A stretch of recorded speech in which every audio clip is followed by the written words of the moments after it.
My all-time favourite Christmas film, one of my all-time favourite films, is the 1994 Miracle on 34th Street.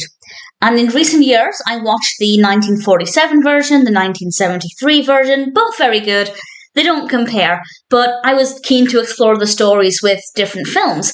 And then I discovered another version that I'd never heard of.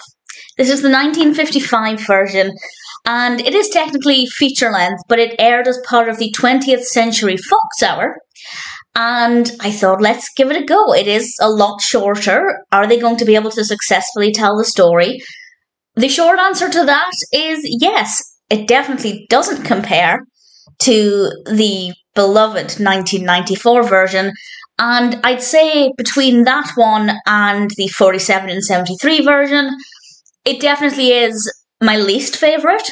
But if you're looking for a shorter version or just a version that you haven't seen, the 55 Miracle on 34th Street is definitely worth watching. This is directed by Robert Stevenson. It's written by John Monks Jr., based on the screenplay by George Seaton, and we have Kris Kringle, played by Thomas Mitchell, and Susan Walker is played by Sandy Descher. And if you're unaware, the story is about Santa Claus, the actual Santa Claus, who is working as a mall Santa, or a store Santa in Macy's. And he meets a little girl called Susan, whose mother has made it very clear to her that Santa Claus does not exist. Susan has never really learned to play with her imagination. She goes to this great school. Her mother clearly has a clear path for her, but it's a path that is basically taking away childhood from Susan. But there is one thing she wants more than anything. It's not a toy, but I won't say what it is. And she starts to slowly believe in Kris Kringle.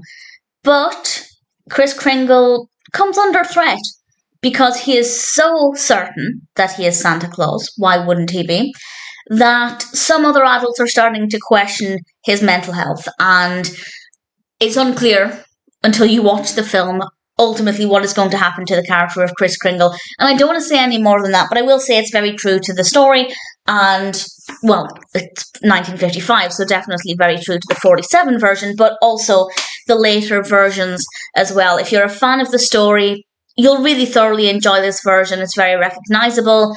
With regards to the casting, nobody will ever be Santa Claus for me more than Richard Attenborough. When I close my eyes and picture Santa Claus, I picture Richard Attenborough. I have done from probably not much later than 94. I was born in 1992. I imagine I started watching this probably around the age of 4. I don't remember exactly, but it basically my entire life, for as long as I've known of the existence of Santa Claus, it has been Richard Attenborough. But that being said, I think Thomas Mitchell did a really great job with the character.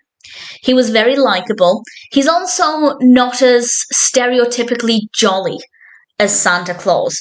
And I feel like Richard Attenborough's version is leaning slightly more towards the stereotypical jolly Santa. This one, there are elements of that, but he's maybe a little bit more, I guess, tolerable for anybody who doesn't like the overly jolly Santa. So you might actually prefer the Kris Kringle in this version if that is the case. And I thought Susan was brilliantly played by Sandy Descher. I thought she did a great job. So I'm rather happy with this. If you've never seen Miracle on 34th Street at all, this would not be my first recommendation. Obviously, my first recommendation would be the 94 version with Richard Attenborough. We also have Mara Wilson playing Susan in that version, and it's just one of my all-time favourite films. So that, for me, is the creme de la creme of Christmas films.